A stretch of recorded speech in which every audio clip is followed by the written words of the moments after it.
Actually, India is not successful at AI.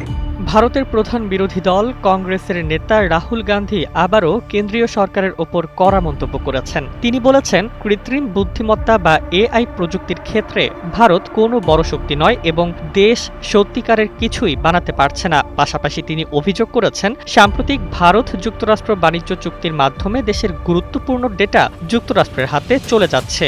Any information that is moving on India's communication system on our phones is owned and controlled by the United States. ভারতীয় সংবাদ মাধ্যম India today জানায়, গত বৃহস্পতিবার দক্ষিণ ভারতের কেরালার Marianne college কুট্টিক্কানামে শিক্ষার্থীদের সঙ্গে আলোক চর্চার সময় রাহুল গান্ধী এসব মন্তব্য করেন। তিনি বলেন, ভারতের উচ্চ শিক্ষা ব্যবস্থা আদর্শিক আক্রমণের মুখে পড়েছে এবং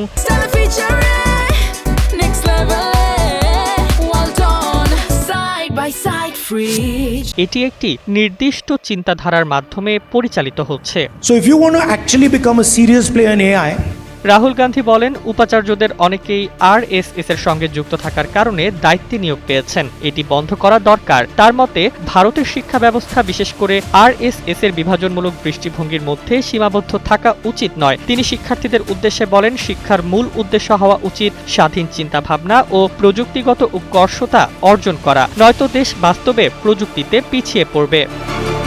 তিনি আরও বলেন, বর্তমান নীতি ও চুক্তি দেশের প্রযুক্তিগত স্বাতন্ত্র্য ও সার্বভৌমত্বের জন্য হুমকি তৈরি করছে, যা ভবিষ্যতের জন্য চিন্তার বিষয়। শিক্ষার্থীদের মধ্যে দেশপ্রেম ও উদ্ভাবনী মনোভাব জাগিয়ে তোলার ওপর গুরুত্বারোপ করেছেন তিনি।